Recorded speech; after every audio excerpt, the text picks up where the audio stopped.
Once again, a warm good evening to our esteemed guests, honorable parents, and all my dear friends. It's me, Darshika Badidar, with my co-anchor, Chaitanya Badidar. We are here to proceed our program. दर्शिका, युगों की बात सुनकर ऐसा लग रहा था मानो मैं भी उस युग में चली जाऊं जहां भगवान श्री कृष्ण का बचपन बीता।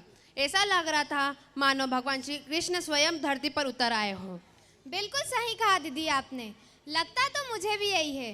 क्या आप वास्तव में उस युग में जाना चाहते हो? हाँ दर्शिका, जाना तो चाहती हूँ। अरे मैं क्या, यहाँ पर उपस्थित सभी दर्शक उस युग में जाना चाहते हैं जहाँ राधा कृष्ण एवं गोपियों का बचपन बीता। परंतु ये तो संभव नहीं है क्योंकि उस युग में जाने के लिए पता नहीं कितने जन्म लेने पड़ेंगे, फिर कहीं जाकर यह सौभाग्य प्राप्त होगा। अरे दीदी, किसी को भी उस युग में जाने के लिए दूसरा जन्म लेने की जरूरत नहीं पड़ेगी। मुझे एक ऐसा जादू आता है जिससे मैं आप सभी को उस युग में ले जा सकती हूँ। अरे दर्शिका, ये क्या बोल रही हो? हाँ दीदी, मैं सच बोल रही हूँ। पर उस युग में जाने से पहले हम आप सभी को उस राधा कृष्ण के पावन युग की एक कथा सुनाने जा रहे हैं। एक दिन की बात है, राधा कृष्ण वृंदावन के कुंजों में बैठे थे। तभी राधा ने मुस्कुराते हुए पूछा, कान्हा, क्या तुम मुझसे प्रेम करते हो? कृष्ण ने भाव से कहा, राधे, प्रेम तो वह है जिसमें स्वार्थ न हो। राधा ने पूछा, तो क्या मैं तुम्हारे बिना रह सकती हूँ? कृष्ण ने उत्तर दिया, राधे, अगर तुम मुझसे सच्चा प्रेम करती हो तो तुम्हारा प्रेम मेरे बिना भी जीवित रह सकता है, क्योंकि प्रेम व्यक्ति में नहीं भावना में होता है। समय बीता, कृष्ण मथुरा चले गए और राधा वृंदावन में ही रह गई। परंतु दोनों ने कभी को एक दूसरे को देखा नहीं, फिर भी दोनों के प्रति महसूस किया। इस कहानी से हमें यह शिक्षा मिलती है कि प्रेम पाने में नहीं निभाने में होता है। अगर भावना सच्ची हो तो दूरी भी प्रेम को कम नहीं कर सकती। तो ठीक है, फिर चलते हैं। तो स्वागत कीजिए हमारे नन्हे मुन्ने कक्षा नर्सरी के प्यारे प्यारे बच्चों का, जो आप सभी को ले चलेंगे राधा कृष्ण के उस बालपन की लीलाओं का, जहां आप आनंद लेंगे उस गोकुल की गलियों में जहां राधा कृष्ण अपनी बालपन की लीलाओं का आनंद लेते थे। So let's welcome our little dancers with full of energy and joy.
वाह क्या बात है, इतनी अच्छी एक्सप्रेशंस और इतने परफेक्ट स्टेप्स। लगता है ये रिहर्सल नहीं, ये तो प्रैक्टिस इन हेवन करके आए। मेरा मन तो प्रफुल्लित हो गया। सच कहा चैतन्या दीदी, इन नन्हे मुन्ने कलाकारों ने तो पूरे मंच की रौनक बढ़ा दी। इनका हर स्टेप जैसे कह रहा था, dance is not just movement, it's magic.